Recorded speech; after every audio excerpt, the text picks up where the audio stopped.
As G7 leaders hold their last meetings in Biarritz, they agree on putting $20 million towards helping fight fires in the Amazon, the issue causing tensions between France and Brazil. Donald Trump pivots again on China, the US president saying the two sides will soon restart talks aimed at a trade agreement. On Friday, Trump referred to China's president as an enemy. And Hong Kong police defend their unprecedented response to protests. On Sunday, water cannon was used for the first time since June, and a gunshot was fired. Hello and welcome back to the France 24 newsroom. I'm Claire Pride.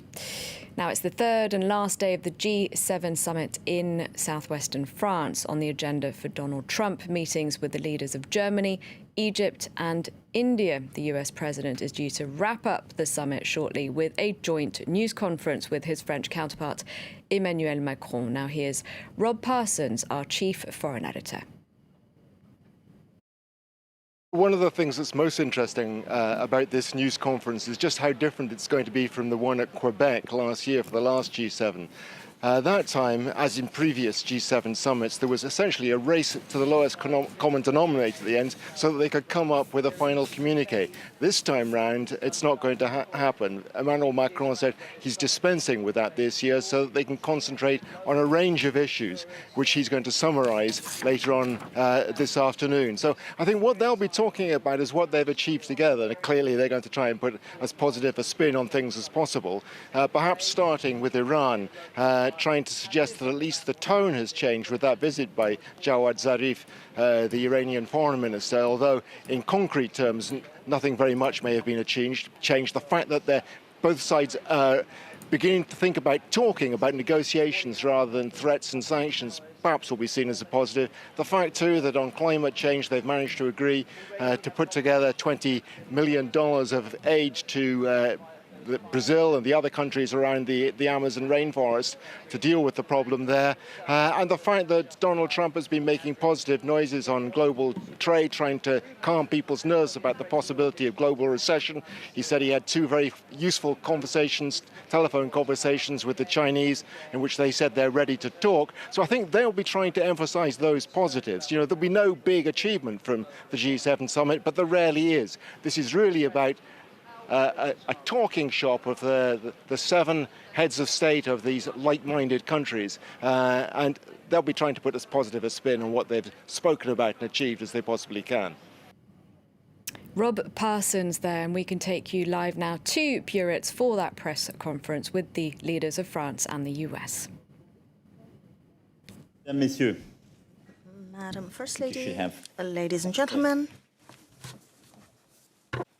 Ladies and gentlemen, following this G7 meeting that we have just held, and we've been discussing for 2 days now, and I'm going to report back to you. But first of all, I'd like to thank President Trump and all the heads of state and government present here for the extremely productive work and the very productive discussions that we've had since Saturday evening together. There was a lot of nervousness at the outset, a lot of expectations, a lot of tensions, and we heard about a lot of conflict, and I can say that what we were really keen on was to convey a positive and joint message following our discussions. Discussions on several topics. We haven't negotiated a very long text as promised, and you will get just a one-page declaration. Then there'll be a lot of different annexes to it, but it's just one page that covers some of the key items that were addressed. Now, we have decided to hold this joint conference. I'm going to give the floor to President Trump and, of course, President Trump and the First Lady will then proceed with their own press conference to the American press, where other discussions will take place. But I just wanted to sum up the different items on which we have agreed and the topics on which we have made headway: biodiversity, digital economy, amongst others. So we wanted to hold this joint conference together because next year it is the United States of America that will host the G7 summit, and we are going to pass the baton on to President Trump. That is why we are here together. And I just wanted to say that for the last 2 days we have worked a lot together on several common points. Well, we have a lot of things in common, but one thing we have in common with President Trump is that we don't like to waste our time, and we like to achieve concrete results and provide momentum to the work. And as soon as President Trump arrived with the one-to-one lunch that we had together, and I think that those are the most productive and interesting conversations that we've had together. And from that point onward, we set the pace and kept the ball rolling to be as efficient as possible till the very end. There are a few things that are expected from both our countries. As far as Iran is concerned, President Trump and myself have had discussions in the last few weeks, and particularly in the last couple of days, and we agree that Iran needs to comply with its nuclear obligations and have responsible behavior in the Gulf and work with us. And there are two very clear things that matter to us. Iran should never have the nuclear weapon, and its situation should not threaten the stability of the region.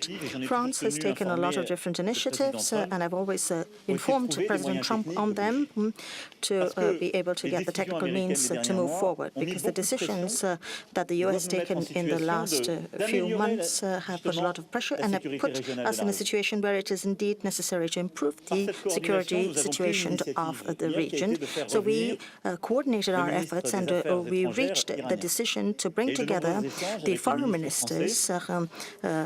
Foreign Minister of Iran had a meeting with the French Foreign Minister, and a roadmap has sort of been set, but nothing is absolutely set in stone, and we will have to move ahead together to find an outcome. This morning, President Rouhani said that he was prepared to meet any political leader in the interest of his country. And that's what I told Minister Zarif, and this is what I mentioned to President Rouhani on the phone as well, that if he agreed to a meeting with President Trump, that my conviction was that an agreement can be met. We know the terms, we know the objectives, but we have to just now sit around the table and make that happen.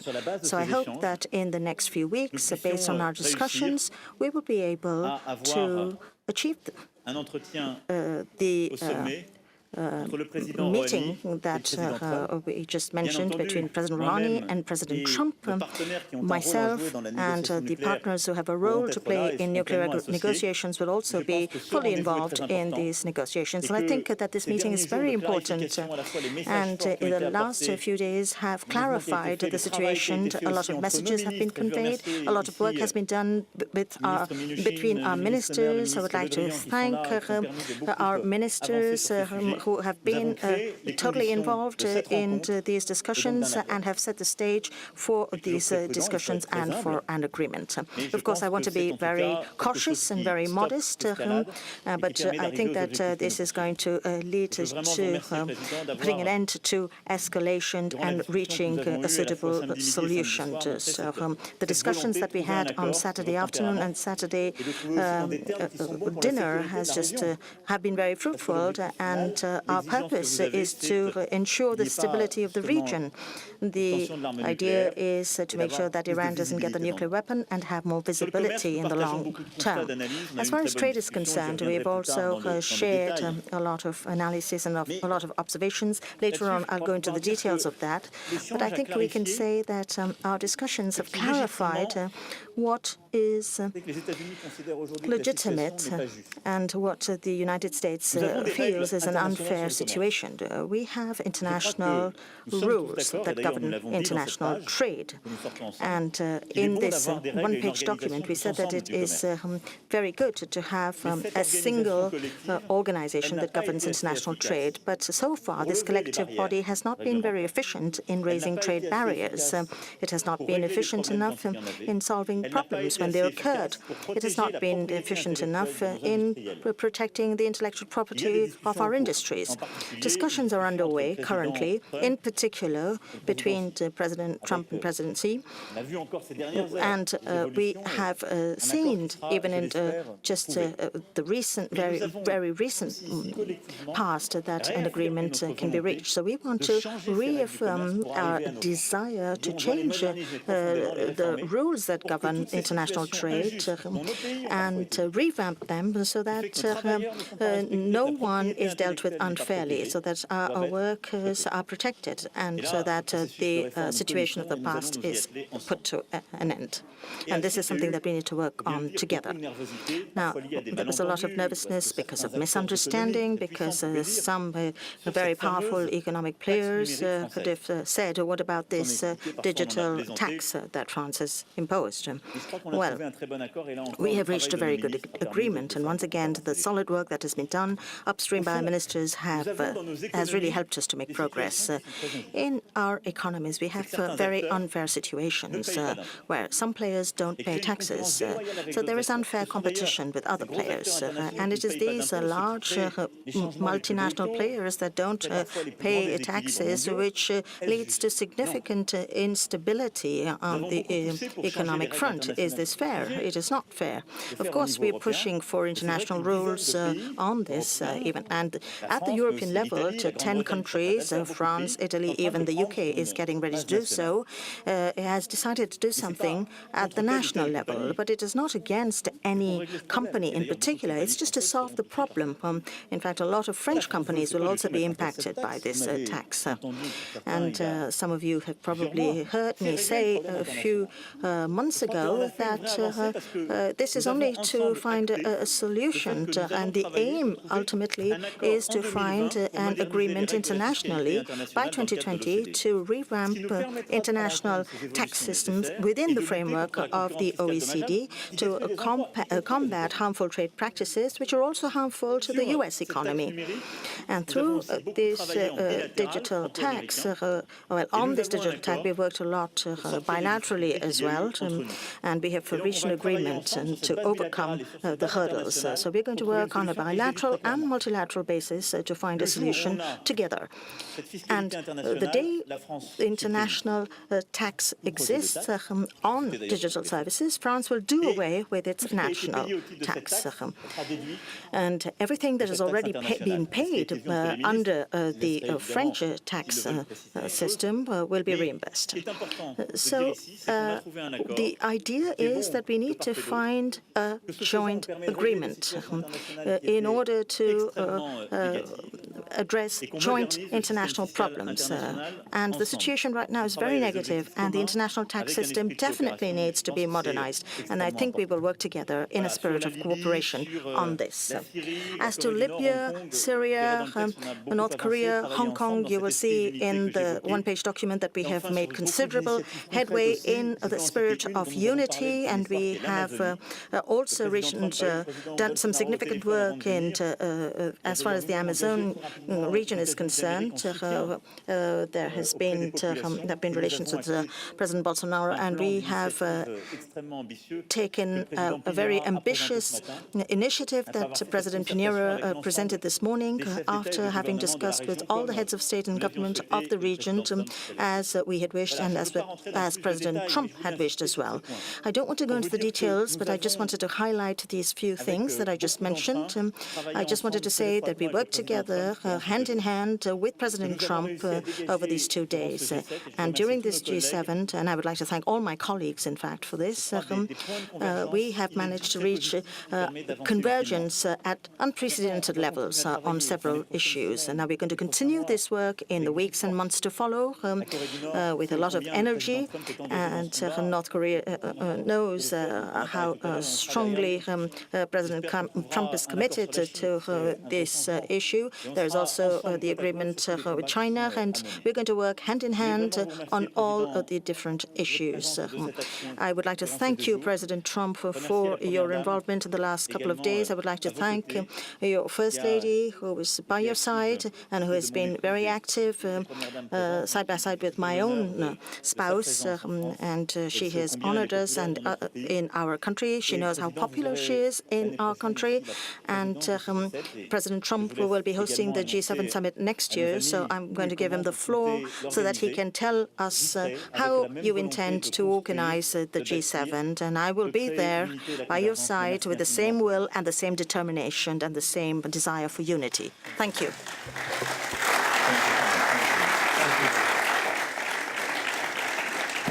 Well, I want to thank you very much, and I think more importantly than anything, I wanted to come up here to say that because the job that President Macron and your wife, by the way, who is a great lady, Bridget, would like to thank Bridget.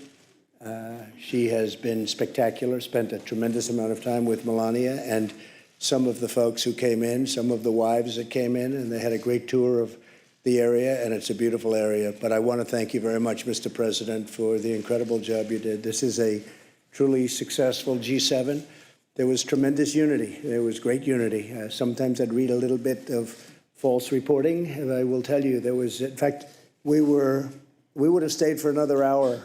Nobody wanted to leave. We were accomplishing a lot, but I think more importantly, we were getting along very well. 7 countries, and it really was the G7, and you have been a spectacular leader on this. And I want to thank you, and I want to thank the great country of France. Thank you very much. Thank you. Thank you. Thank you, my friend. And with that, I think, excuse me, I was, go ahead, let's go. No, I just wanted to say we will take 2 questions from each side. Afterwards, I will say goodbye to my friend President Trump. I will leave the room in order for you to follow up with your If you'd like, we could do 2 each, and then we'd both leave the room. Would you prefer that, or would you prefer 10? I just don't want to have the President of France standing here while I'm answering these absolutely wonderful questions, okay? So why don't we start with a question for France? These 4 questions are about G7 and US-Franco relations. And Emmanuel's going to have his own press conference after this. Exactly. So that'll be fine. Go ahead. To France, John. To France. Thank you, Margot. Of course, they are the host country. They should go first. Monsieur le Président Macron, China was not on the official agenda, but it was certainly a big part of the discussions here at the G7. Are you concerned that the trade war that exists now between the United States and China could harm the global economy? If you are, did you talk to President Trump about that? And are you also at the same time concerned that if China's current trade practices go unchecked, that a decade from now we could be in a very terrible situation? Sur ce sujet, nous en avons évidemment longuement discuté. We obviously had lengthy discussions Durant la session sur l'économie mondiale. during the session on the world economy yesterday morning Sur vos 2 sujets. on both subjects. Les discussions qui sont en cours entre The la Chine et les discussions États-Unis underway between d'Amérique, China and the United States of America évidemment, elles créent, on voit bien, obviously, des as we incertitudes. clearly see, create uncertainty, which disturb markets and investors, and during the negotiations will create tensions, which is the case of any discussion. On l'a vu sur We saw this on different stock markets with which we're familiar. Now the question is to know what the result of these discussions will be. And that's why we considered that it was so important an agreement be found between the 2 greatest economic powers in the world. President Trump clearly showed us his willingness to arrive at an agreement. We saw just a few hours ago the very positive and encouraging message that could be distilled from this. We see that things are moving. Our deep wish is for an agreement to be found between the United States and China concerning trade, because I think that would be something positive for everyone. Neither the United States nor China is economically or industrially naive. It has to be a balanced agreement that will be good for everyone. And we will be vigilant to see that it's good for the whole world. In that context, our different parameters will be taken on board, and that was one of the subjects of our discussion. What's bad for the world economy is uncertainty, and the quicker an agreement is arrived at, the quicker that uncertainty will dissipate. That's what we discussed yesterday, and that's the American president's wish. In terms of trade practices, I said this earlier, for me, the most effective way forward and the most strategic way forward in settling our trade relations with China is to develop trade, but also to ensure that that trade is part of international trade rules. The problems we sometimes had, we're very familiar with this with the Chinese economy. It's a major economy where there's been lots of investment from the United States, European countries, Canada, and Japan. The problem is respecting intellectual property,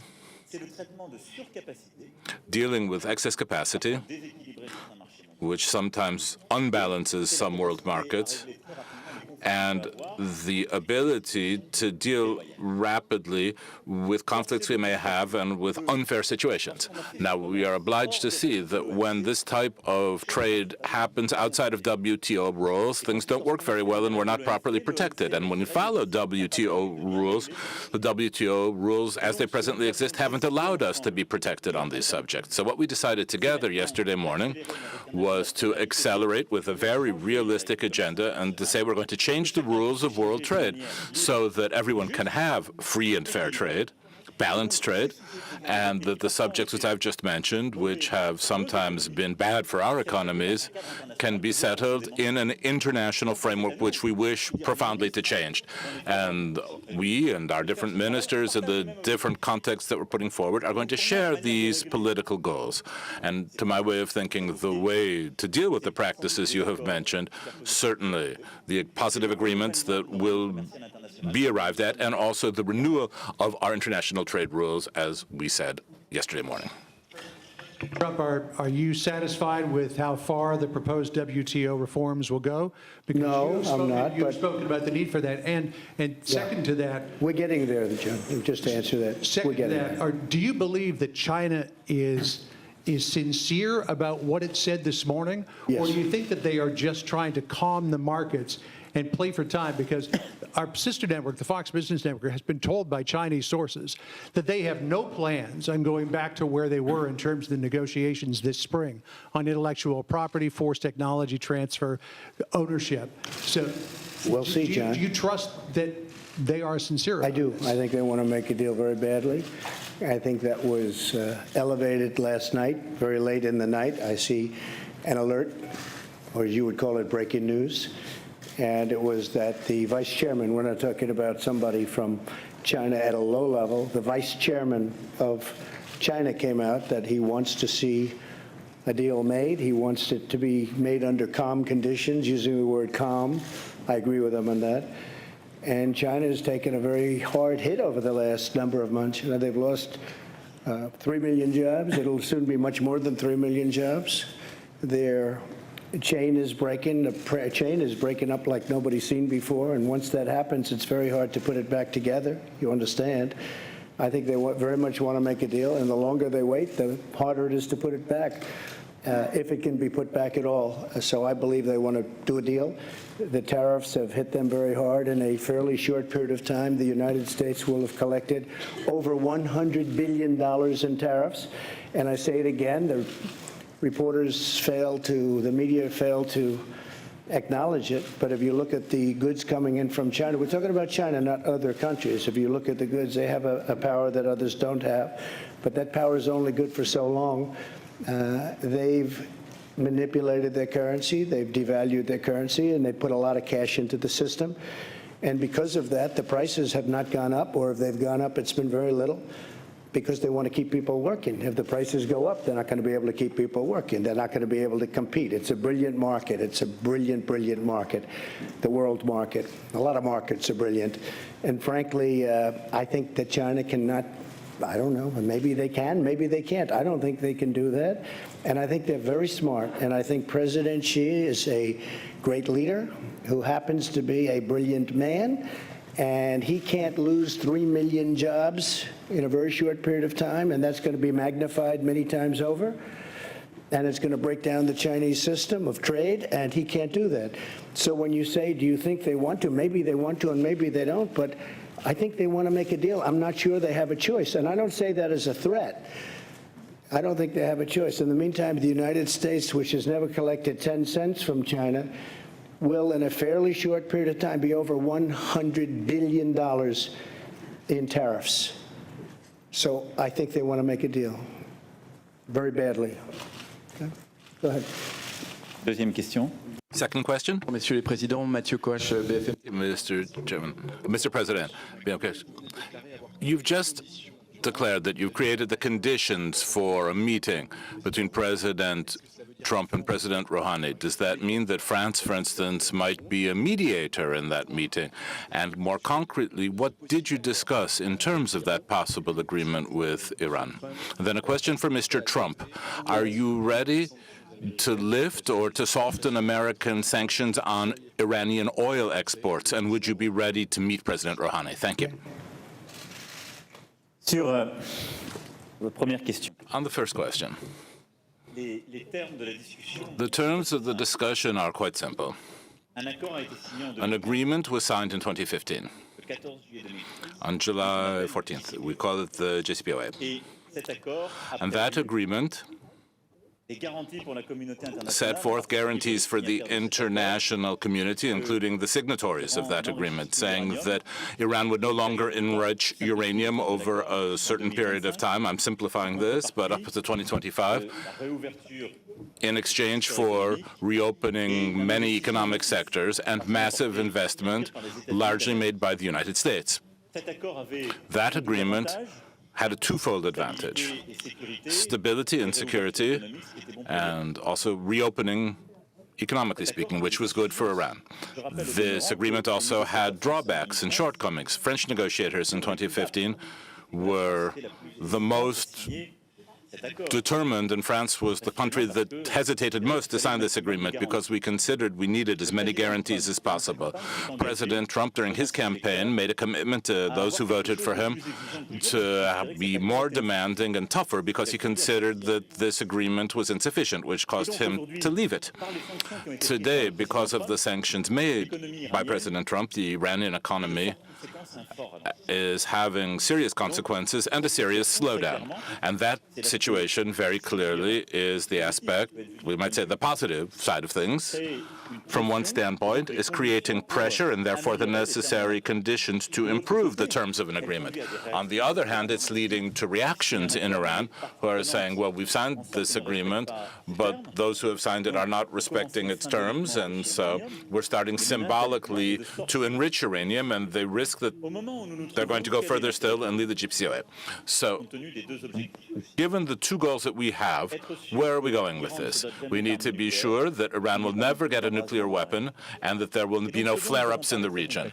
And so what we discussed very concretely was to see how we could improve very considerably, or really, in fact, build a new nuclear agreement with Iran. President Trump was very clear, saying that we would need a much longer time frame for it, that there needed to be surveillance of many more sites, and this is how we can build a much further reaching agreement in terms of our security demands.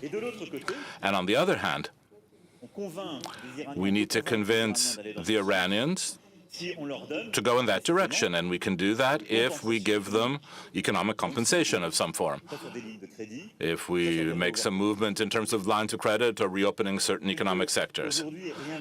I can't tell you today publicly more about this because anything I will tell you in detail will jeopardize the conversations we're going to have. But this is basically what we're discussing. On the basis of our initiative, there's also a Japanese initiative. I'm talking in total transparency with the president, but we agreed on a strategic goal, and I want us to go further in this framework and to make proposals. At a given point in time, there will have to be a meeting between the American and the Iranian presidents, and I would wish that in coming weeks, such a meeting take place. France will play a role together with the other signatories who are our partners in the JCPOA. But after that, we'll need to create the necessary conditions, because we'll have the necessary visibility for this agreement to be signed and sealed, and for this meeting between the two presidents to take place. So I would rather talk about concerted initiatives and exchanges rather than mediation, because at the end of the day, we have constant exchanges with President Trump. I share his goals. Sometimes we say we don't agree on methods, but I want to get there. I want to have an agreement. And I think there's been a true change. This morning, President Rouhani showed himself to be open to this meeting happening. And President Trump has been saying for weeks that he's being demanding, he's being tough, he's put forward sanctions, but I'm ready to have a meeting to make a deal. And I think that we're making progress. I want this meeting to happen, and I want there to be an agreement between the United States and Iran. And France will play the role it is meant to play together with the United Kingdom, with Germany, and all of the other signatory powers and the permanent members of the Security Council. Iran is a country that is not the same country that it was 2.5 years ago when I came into office. Iran was the #1 state of terror throughout the world.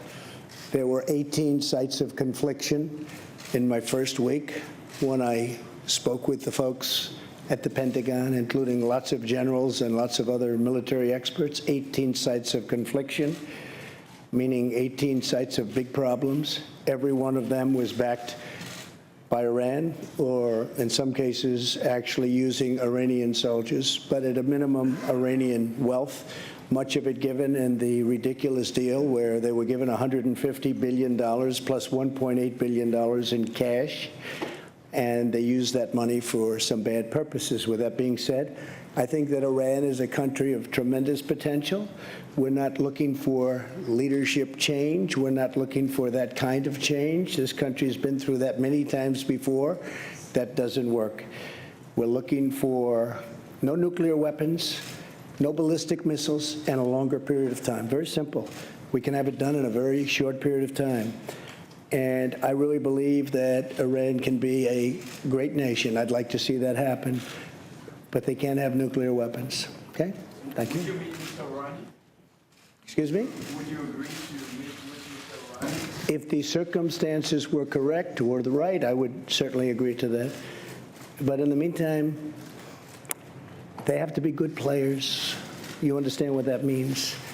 And they can't do what they were saying they're going to do, because if they do that, they're going to be met with really very violent force. We have no choice. So I think they're going to be good. I really think they'd like to. And by the way, President Macron told me every step that he was making yesterday. A lot of you said, oh, he came in. He told me long before he came in what was happening, I didn't think it was appropriate to meet yesterday, too soon, and things have to be worked out first. But President Macron told me exactly what was happening, who was coming, what time they were coming, where they were going to meet. And after the meeting, he told me exactly what happened. And I think he had a very positive meeting.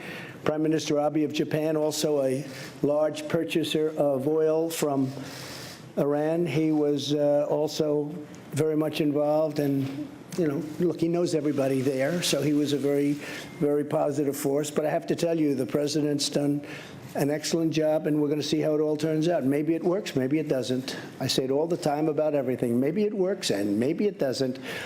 But I'll tell you what, we made a ridiculous deal. We gave him $150 billion, gave him $1.8 billion, and we got nothing. We got nothing. And by the way, that agreement was so short-term that it expires in a very short period of time. With a country, you don't make a deal that short. Countries last for long times, and you don't do short-term deals, especially when you're paying that kind of money. So I have good feelings about Iran. I have good feelings that it'll work. I know many Iranians living in New York City. I have many friends from Iran. They're incredible people, incredible people. So the last thing I'd like to see is a big problem, but we have to do what we have to do, okay? Go ahead, please. No, you first. Go ahead. No, go ahead, yes. Thank you. President Macron, did you seek President Trump's permission before you invited Foreign Minister Zarif, or did you simply inform him that he was coming? Thanks for this very precise question. But to be very clear, and we are part of the JCPOA. We decided to remain in this deal. So we are very much interested by the situation as a sovereign country. That's why we want the different parties to move. On the other side, as President Trump made it very clear over the summer, we never spoke on behalf of other countries. We just tried, tested some solutions and to see if we can find an agreement with different countries. So we took an initiative this summer to make a proposal, a technical one. I got the reaction from Iran through President Zarif's visit on Friday morning in Paris.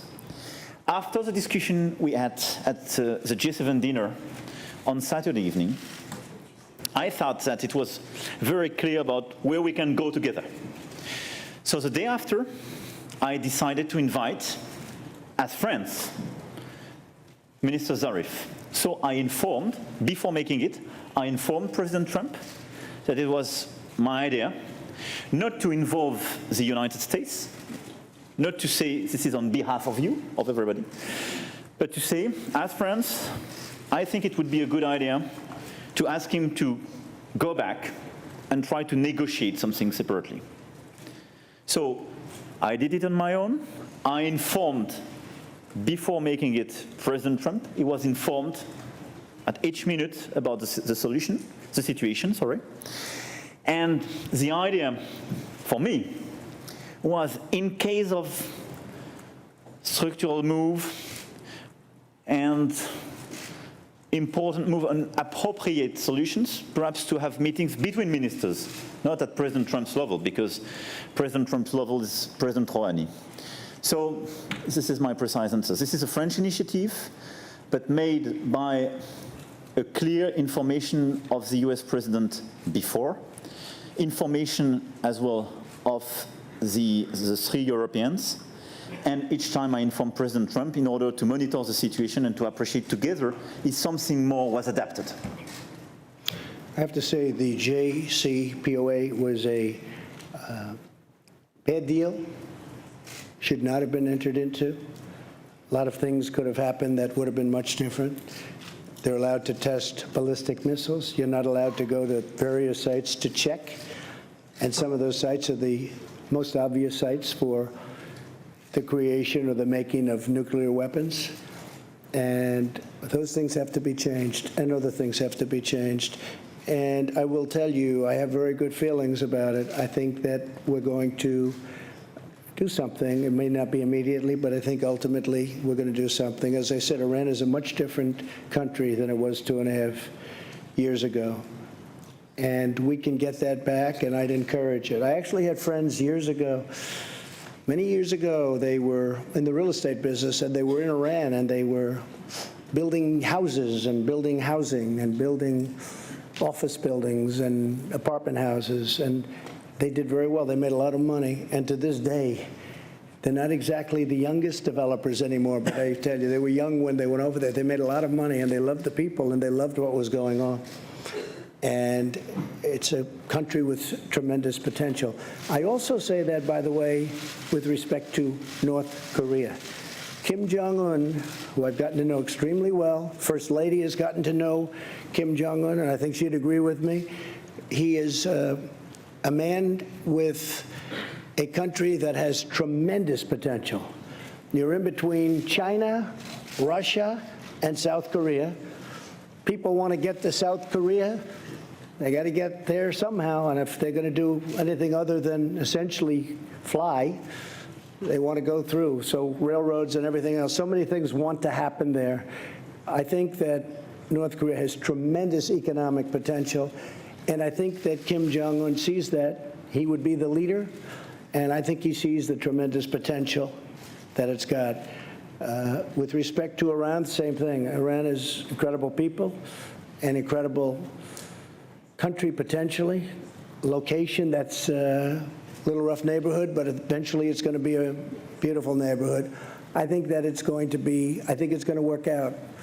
And I really believe that those countries that went into the original deal, that more and more are agreeing with what I did. But I think those countries are going to be saying thank you someday. I hope they're going to be saying, including France, including the president, because I think we did the right thing. I know we did the right thing. if for no other reason, it's just too short. It's almost expiring, if you think about it. And somebody said, well, you'll go and make an extension. No, they're great negotiators. Look at what they did to get the deal. Look at what they did to John Kerry and to President Obama. Look what happened, where they're bringing plane loads of cash, plane loads, big planes, 757s, Boeing 757s, coming in loaded up with cash. What kind of a deal is that? So I think a lot of good things are going to happen. And I just want to say this because I've spoken a lot with the president this last 2.5 days. We've never had a better relationship. We had a lunch that lasted for quite a while that many of you got to see. It was the two of us. No staff, no anything. He wasn't trying to impress his people. I wasn't trying to impress his people. We were just trying to impress each other. And I'll tell you what, it was the best period of time we've ever had. And we accomplished a lot. I don't mean just, gee whiz, wasn't that nice? He's a very capable man. He's doing a great job for France. He did an incredible job for the G7, and I just want to thank you. And you go ahead to your news conference, and very special. This was a very special, very unified 2.5 days, and I want to thank you for it. Thank you. Thank you. Thank you.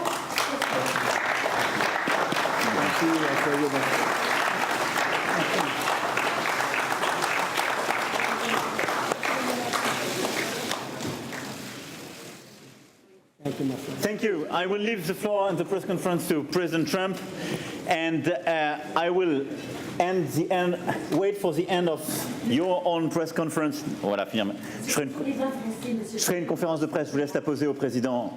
Allez-y.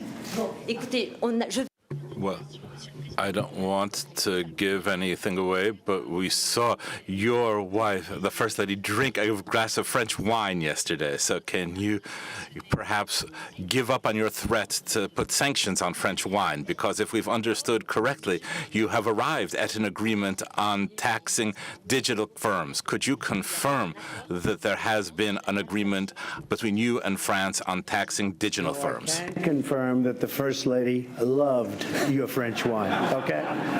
All right? She loved your French wine. So thank you very much. That's fine. You go ahead. Thank you. Thank you. Merci à vous. I will wait for the end of this press conference to have the press conference of the presidency. I will leave the floor to you. Thank you. Thank you. Thank you. Good job. He's worse than you are. I can't believe it. Jonathan. Come on up. Those were the presidents of the US and France addressing the media at the end of a G7 summit in Biarritz. Following that press conference, with me here in the studio from our international affairs desk is Philip Tell. Philip, both leaders there keen to put a positive spin on things. Tell us what you took away from the press conference. Well, I think the first message is that both presidents underlined what a great relationship they have with each other, particularly President Trump at the end there, saying that the two leaders had never had a better relationship between each other, and speaking about this long lunch that they've been through, never an angry word about anything, and the fact that Melania Trump enjoyed drinking French wine. No answer as to that question, whether or not he intends to impose sanctions on French wine if France goes ahead with its threat to try to increase taxes on American giants such as Amazon, Google, Facebook, or Apple. But I think obviously quite a close relationship appearing between those two men. Now, progress is said on several issues there, notably on the situation in Iran. President Macron was asked whether he'd asked President Trump if he could invite the Iranian foreign minister before he invited him. President Macron giving a detailed account about how it took place, saying he kept President Trump informed, but there was no question of the two meeting. because if President Trump was going to meet with anybody, it would have to be with the Iranian President Rouhani and not with the foreign minister. But saying that there had been progress and that if talks were going to take place, France would act with the other signatories of that Iranian deal as a mediator in the talks, which may take place. We still don't know if they will, with the Iranian president. Okay, thank you, Philip. We're going to take you back now to Biarritz. Donald Trump now taking questions just from the US press. Go ahead. Here we go. I actually have a question for you on next year's G7 summit, but can I just clarify something you said? You mentioned earlier today. One question. Go ahead. Well, let me do the clarification and then I'll get to the question. No. You talked about One calls question. with China and a breaking news alert. I'm trying to understand what specifically you heard from China. And on next year's G7, you alluded today, dropped several hints about Miami, about Doral, and hosting next year's G7 at your property. What reassurances, if any, can you give the American people that you are not looking to profit off the presidency?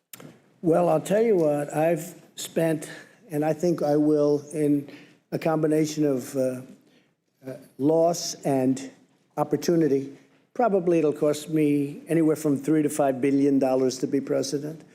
And the only thing I care about is this country. Couldn't care less, otherwise I wouldn't have done it. People have asked me, what do you think it costs?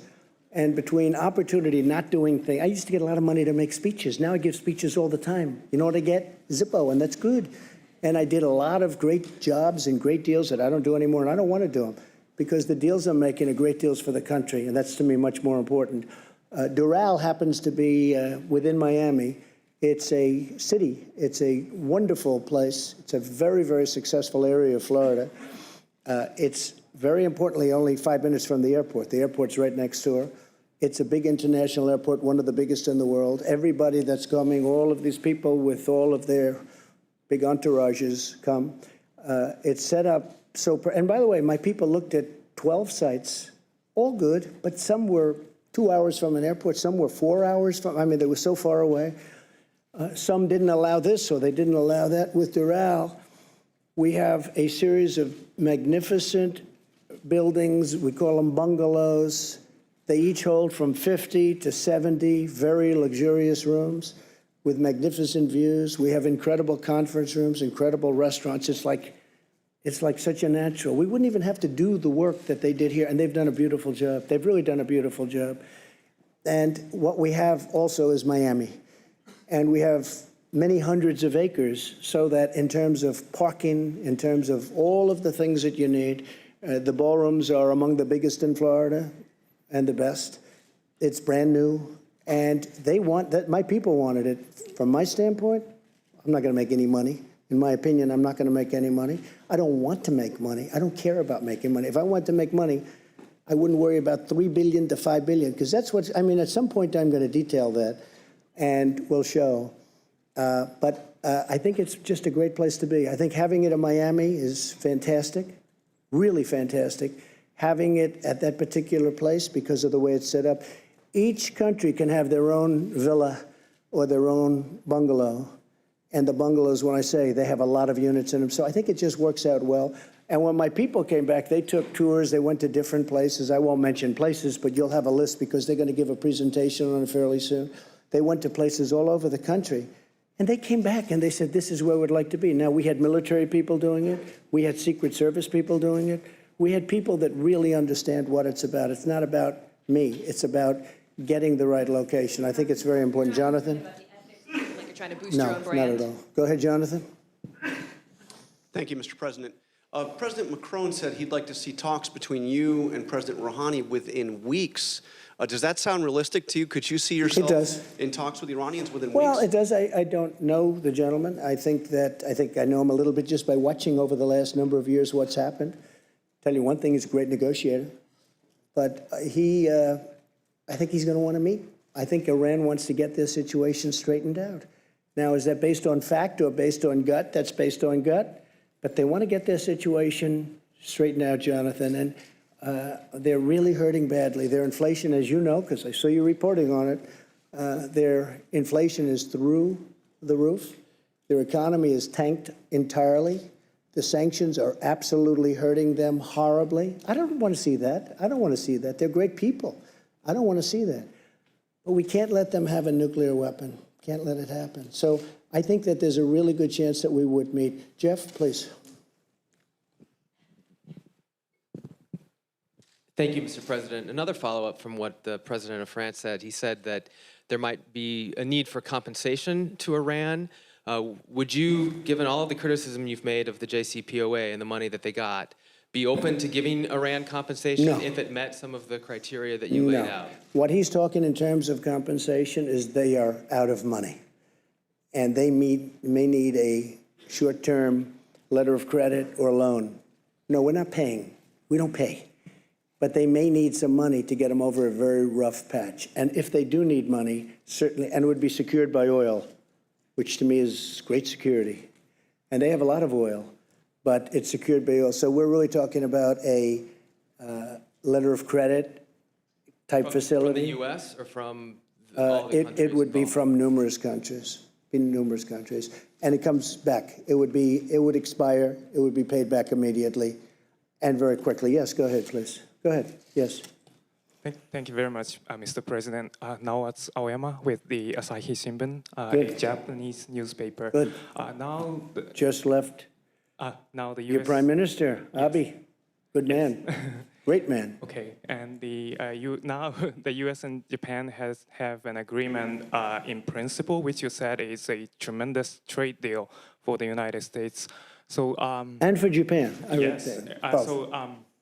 So are you still considering imposing Section 232 tariffs on Japan's auto exports to the United States on national security grounds? Not at this moment, no. Not at this moment. Well, it's one of the reasons we made the deal, but no, not at this moment.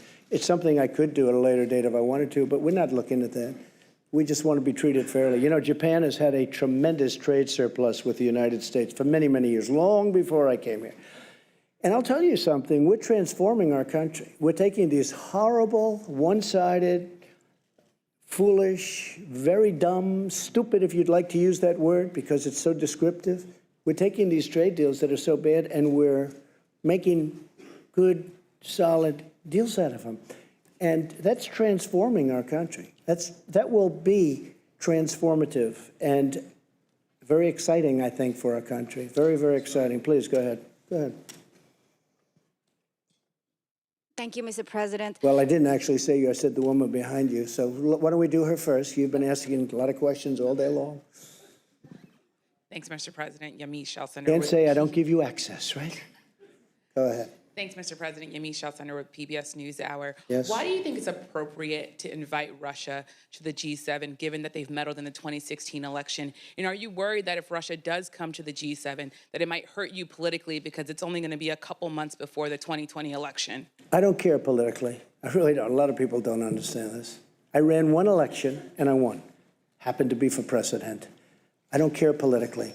I'm going to run another election. I think I'm winning based on polls that we see. Whether I win or not, I have to do the right thing. So I don't do things for political reasons.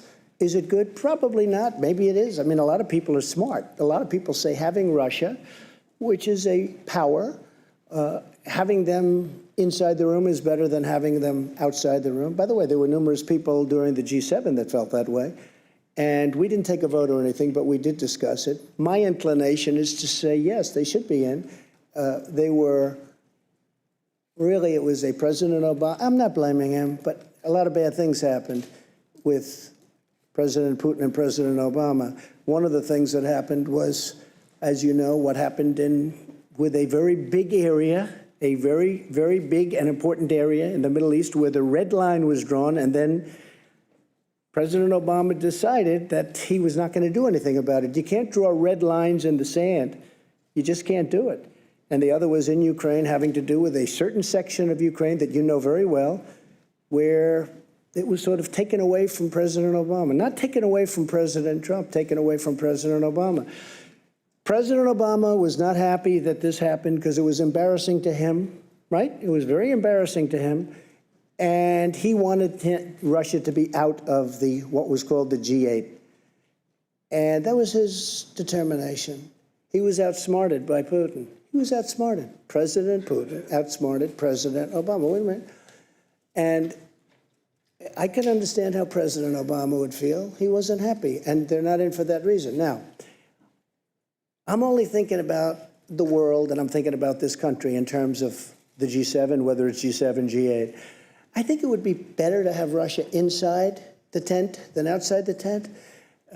Do we live either way? Yes, we live either way. Is it politically popular for me to say that? Possibly not. I think a lot of people would agree with me, frankly, but possibly not. I do nothing for politics. I know a lot of you aren't going to, you're going to smile at that. I do nothing for politics. I do what's right. And people like what I do. But I just do what's right. If I wanted to go strictly by politics, I'd probably poll that.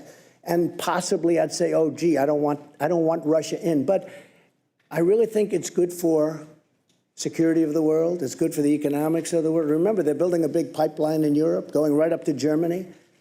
And I said to Angela, who I had a great relationship, but I said, you know, you pay Russia billions of dollars, and then we defend you from Russia. Why and I say, how does that work? Misleading statement that Russia outsmarted President Obama well, when did. Other countries have said that the reason why Russia was kicked out was very clearly because they annexed Crimea. Why keep repeating what some people would see as a clear lie? Well, it was annexed during I know you like President Obama, but it was annexed during President Obama's term. If it was annexed during my term, I'd say, sorry, folks, I made a mistake, or sorry, folks.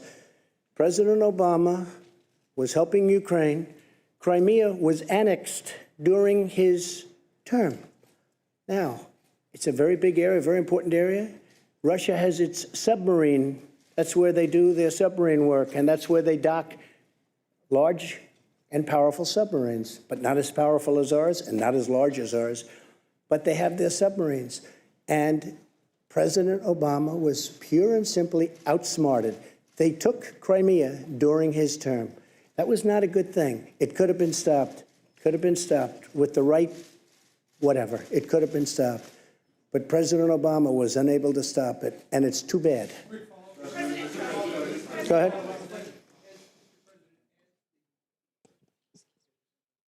As the G7 host next year, you were allowed to invite other countries to come, guest countries, even though they're not necessarily part of the overall group. Would you consider inviting Vladimir Putin under those circumstances? I don't know that he'd accept. Those are tough circumstances. He was a part of G8, and all of a sudden, he's not out or he's not in. So I think, John, actually, that's a pretty tough thing for him. You know, he's a proud person. Would I invite him? I would certainly invite him. Whether or not he could come psychologically, I think that's a tough thing for him to do. You have a G8, now it's a G7, and you invite the person that was thrown out really by President Obama, and really because he got outsmarted. President Obama, pure and simple. And don't forget, it was not just Crimea. It was the red line in the sand. And Obama said, never violate the red line in the sand. And then they went ahead and they killed many children with gas. It was terrible. And he did nothing about it. I did, but I was there years later. I did something about it, but I was there late. Go ahead. Thank you, sir. Can you help us understand the timeline on the China calls? Were you referring to the statement by the Vice President? Well, we've had many calls. Secretary Mnuchin is here, and you've had many calls over the last 24 hours, but certainly over the last 48 hours. We've had many calls, not just one. This isn't one. And these are high-level calls. They want to make a deal. And by the way, I think a deal is going to be made, but they want to make a deal. So the Chinese are saying that there weren't any The particular Chinese are not calls. saying Are that. they not being Excuse me, let me explain something. The vice chairman of China, do you get higher than that other than President Xi? The vice president, the vice chairman, it's like the vice president, the vice chairman made the statement that he wants to make a deal, that he wants to see a calm atmosphere. He wants it all to happen. That says it there. I don't have to talk about, you know, you folks were reporting before, well, we can't find any phone call. He released a statement. I didn't release it. He released a statement. But there were phone calls, sir, Mr. President. There were phone calls. Numerous calls.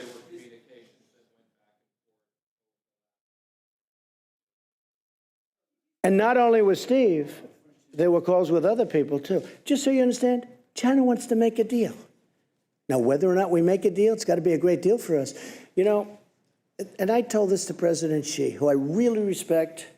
I really do. I have great respect, and I like him, too. And he's a tough guy. but I have a lot of feeling for President Xi. Very outstanding in so many ways.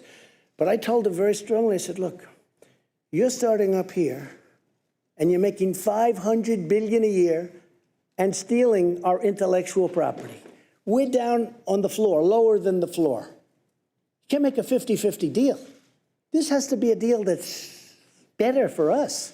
And if it's not better, let's not do business together. I don't want to do business. Forget about tariffs for a second. We're taking in tremendous amounts of money. Forget that. I don't want to do business. Now, when I raise and he raises, I raise and he raises, we can never catch up. We have to balance our trading relationship, at least to an extent. And they were unwilling to do that. And we'll never have a deal if that happens, but it's going to happen because they have to have a deal. And as far as phone calls are concerned, Secretary of the Treasury and other people have been receiving many calls, not receiving, back and forth, many calls. China wants to make a deal, and if we can, we will make a deal. We'll see. Go ahead.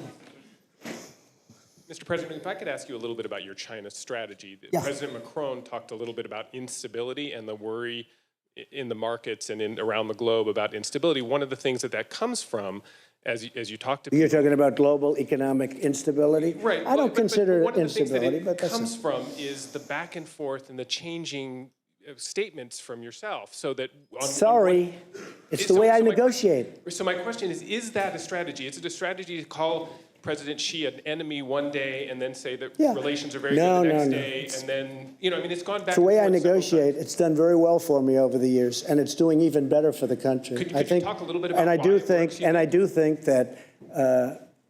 Look, here's the story. I have people say, "Oh, just make a deal, make a deal." They don't have the guts, and they don't have the wisdom to know that you can't continue to go on where a country is taking 500 billion, not million, 500 billion with a B, out every single year. $500 billion. You just can't do that. Somebody had to do this. This should have been done by President Obama. It should have been done, and Biden, Sleepy Joe. It should have been done by other people. It should have been done by Bush. It should have been done by Clinton. Double Bush. It should have been done. I'm doing it. Let me tell you something else. North Korea should have been done a long time ago. I'm doing it. I'm doing a lot of things that I shouldn't have to be doing. Please. Go ahead, please.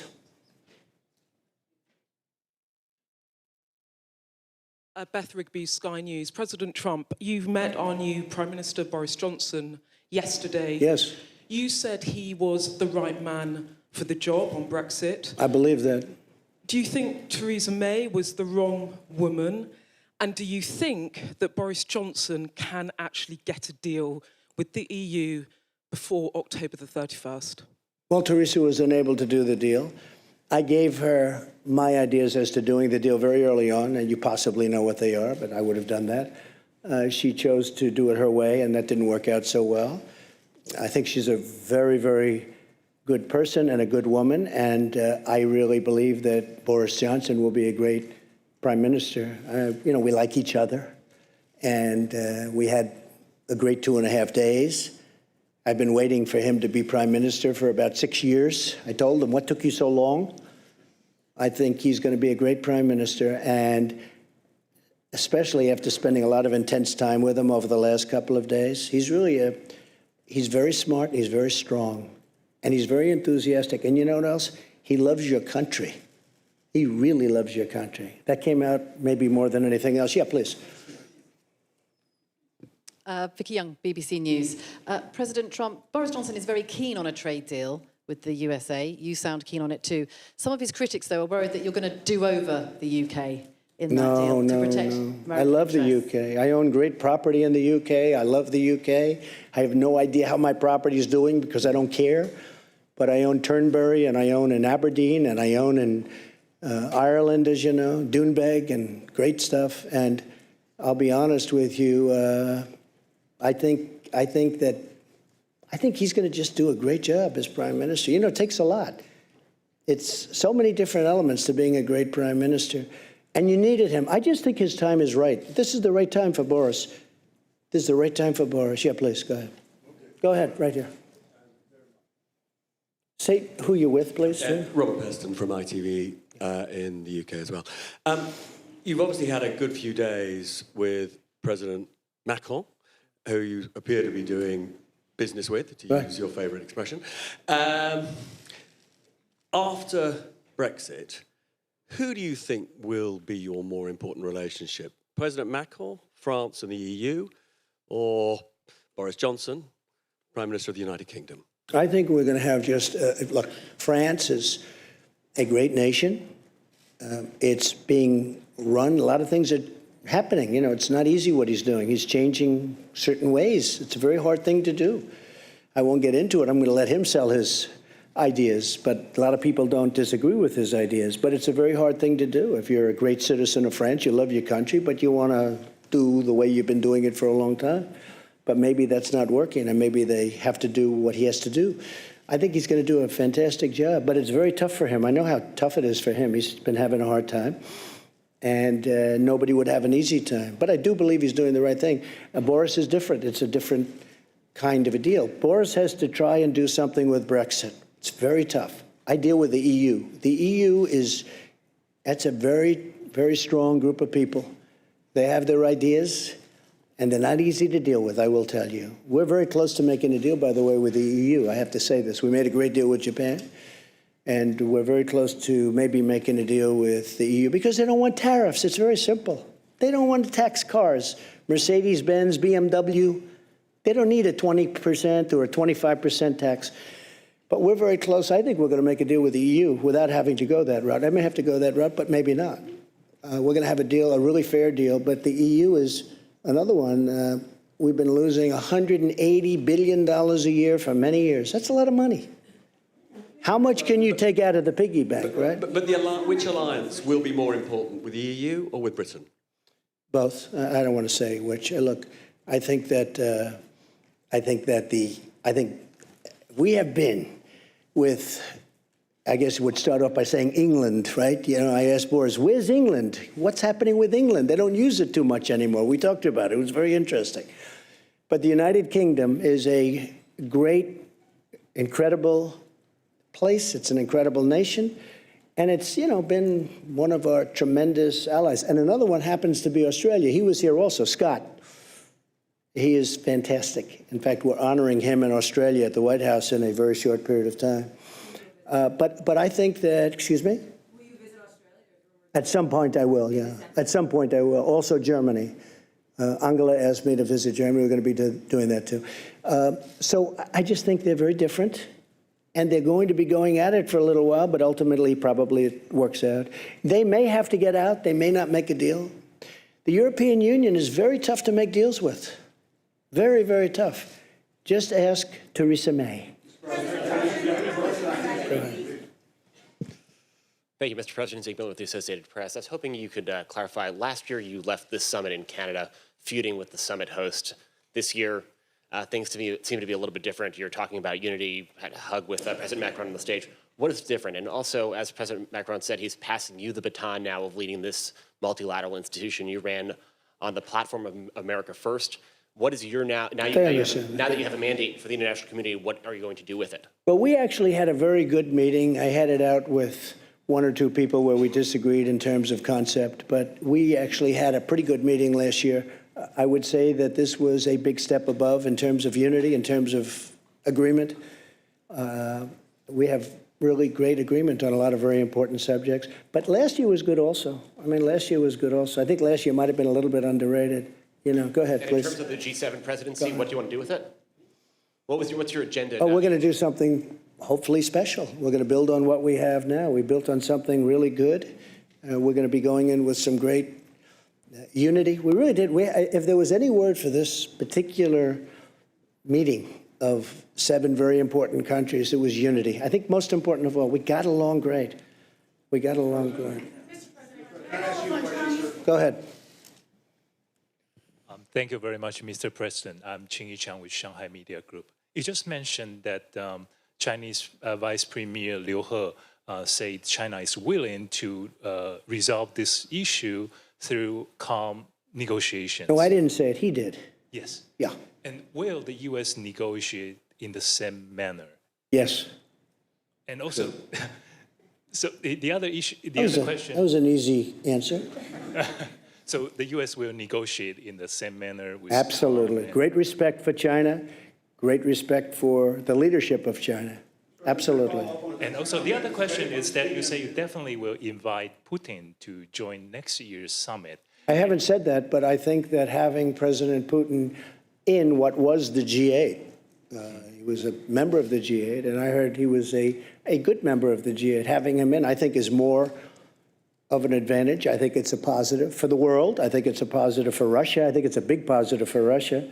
And it's something the group is discussing. They are discussing it. But just a few hours ago. People feel very much like me, many people. What? But just a few hours ago, Russian foreign minister is saying that it's not their foreign policy pursuit to return G8. What's your reaction? Well, to that? you know, we'll see. I know one thing. If they were invited back, I think they'd be there. If they weren't, that's okay too. I just think they'd be better inside than outside. I mean, as I said before, I really do. I think they'd be an asset. I think it would be a good thing. You know, some of the things, we were going in the room, and yesterday in particular, we were discussing 4 or 5 matters, and Russia was literally involved in all of those 4 or 5 matters. And a few of the people looked up and said, you know, why aren't they here talking to us about it? What are we going to do now? Go home? Take it easy for a day? Although I'm not doing that. I don't take it easy. But we're going to go home and start calling them at the end of the week and say, hey, how about this? Could have been in the room. We had numerous things that we were discussing, right? Numerous. We had a lot of things that we were discussing. And it would have been very easy if Russia was in the room. If he was in the room, we could have solved those things. Now they're just in limbo. But I have to say, with all of that, very little in limbo. But somebody will speak to him about some things, and frankly, they're not very complicated. But it would be easier if they were in the room. Thank you so much. Josh, go ahead. Josh. Mr. President, there was a significant talk at the summit about climate change. I know in the past you've harbored some skepticism of a science and climate change. What do you think the world should be doing about climate change, and do you still harbor that skepticism? I feel that the United States has tremendous wealth. The wealth is under its feet. I've made that wealth come alive. We will soon be exporting. In fact, we're actually doing it now, exporting. But we are now the #1 energy producer in the world, and soon it will be by far, with a couple of pipelines that have not been able to get approved for many, many years. It'll have a huge impact. I was able to get ANWR in Alaska, could be the largest site in the world for oil and gas. I was able to get ANWR approved. Ronald Reagan wasn't able to do it. Nobody was able to do it. They've been trying to do it since before Ronald Reagan. I got it approved. We're the #1 energy producer in the world. Soon it will be by far the #1. It's tremendous wealth, and LNG is being sought after all over Europe and all over the world, and we have more of it than anybody else. And I'm not going to lose that wealth. I'm not going to lose it on dreams, on windmills, which, frankly, aren't working too well. I'm not going to lose it. So, Josh, in a nutshell, I want the cleanest water on earth.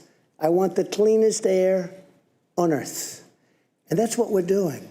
And I'm an environmentalist. A lot of people don't understand that. I have done more environmental impact statements probably than anybody that's, I guess I can say definitely, because I've done many, many, many of them, more than anybody that's ever been president or vice president or anything even close to president. And I think I know more about the environment than most people. I want clean air, I want clean water, I want a wealthy country, I want a spectacular country with jobs, with pensions, with so many things, and that's what we're getting. So I want to be very careful. At the same time, you weren't called. At the same time, it's very important to me, we have to maintain this incredible place that we've all built. We've become a much richer country, and that's a good thing, not a bad thing, because that great wealth allows us to take care of people. We can take care of people that we couldn't have taken care of in the past because of the great wealth. We can't let that wealth be taken away. Clean air, clean water. Thank you very much, everybody. I appreciate it. Thank you. Thank you very much. Climate change, Mr. President. You didn't answer the question as to whether you believe that climate change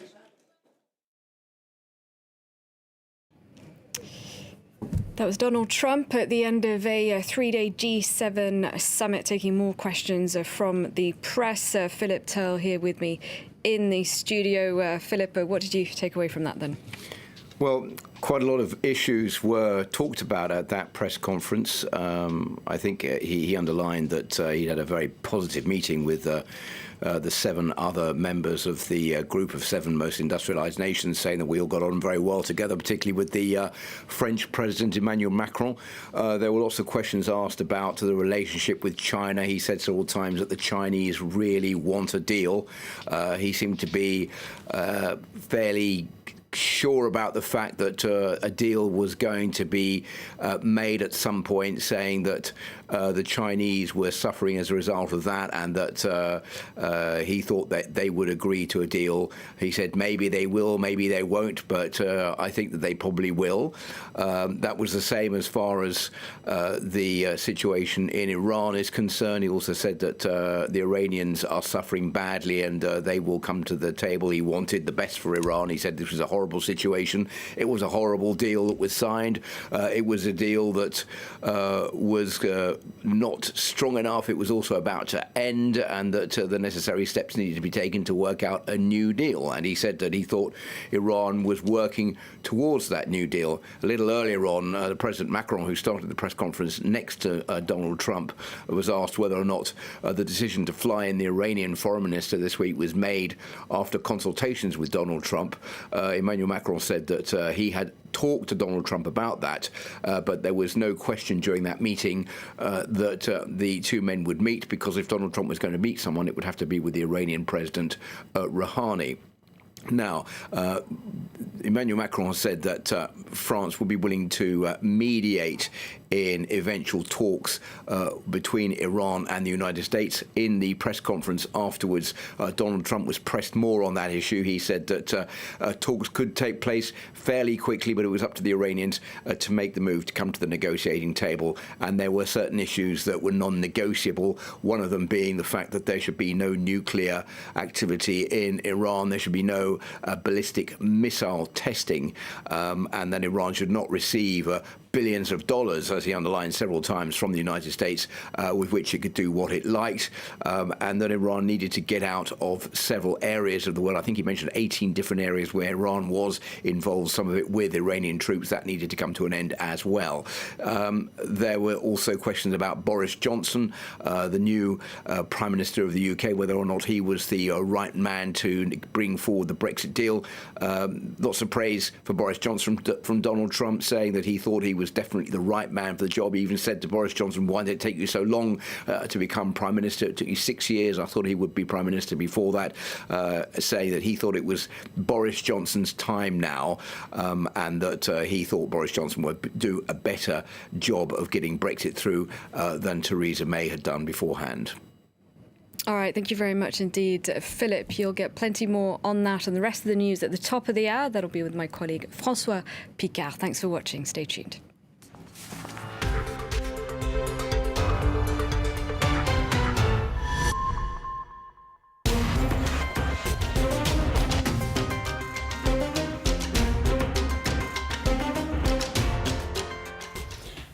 אני נולדתי בפולין. אז היה פולין בגבולים רוסיה קרוב. Raya was 6 years old when World War II began in 1939. A year later, she and her family were among tens of thousands of Jews the Nazis forced into the ghetto in the Polish city of Lodz. תקופה קצרה, הגרמנים ראו שיותר מדי טוב לנו,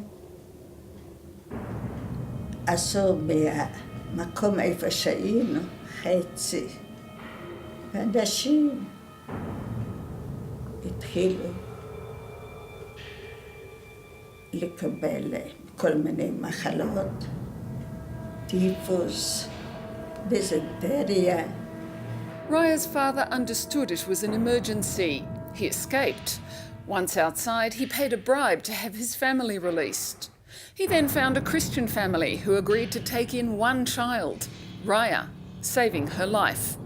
באמצע לילה באו, הציעו את אבא, אמא ואת האח הקטן פרקו אותם. There was no one to pay to hide the little girl anymore. Raya was just 8 years old, alone and hunted. She would survive for 2 years by herself. First in a pigsty and then in the forest. והיא שואלת אותי, למה אני גונבת? אז אני מספרת לה את הסיפור כמו כל הזמן. לאוקראינים סיפרתי שהפולנים הרגו את ההורים ואני מפחדת, אין לי הפחד. והיא מסתכלת ושואלת אותי, את לא יודעת שאין כבר מלחמה? אני לא ידעתי. In 1957, aged 24, Raya migrated to Israel. She went to register as a Holocaust survivor so she could receive compensation. מה שהיה מגיע לי, לא קיבלתי. האלה שבאו מוקדם, כל הזכויות יש להם. בגלל שאני לא הגעתי בזמן, אני לא קיבלתי כלום. In Israel, Jews who survived the Nazis do not all receive equal treatment. Survivors who migrated before 1953 receive a monthly allowance, from 500 to 2,500 euros. Those who arrived after 1953 receive less than 1,000 euros per year, and that's only a recent reform. כשעושים לי תמונה, נו חיוך, אני לא יודעת, אני יודעת לבכות. לא.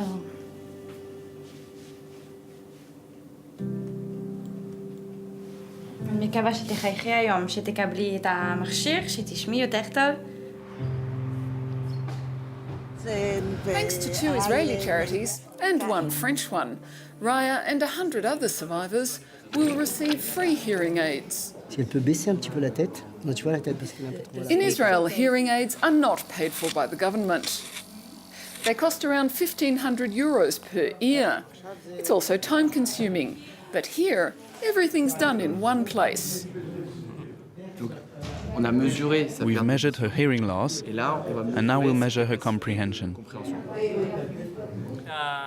20 minutes later, Raya has a hearing aid in her left ear, where she hears best. ואז יהיה יותר טוב. שתהיי בריאה. תודה, תודה, תודה לכם. שמחה רבה. C'est important. It's important because someone who has hearing problems is someone who's isolated. And if there are people with whom we want to be able to communicate and whose testimony and memory we want to benefit from, it's Holocaust survivors. We have to take care of these people who are old and often alone, as well as in a very precarious economic situation. They don't receive enough help.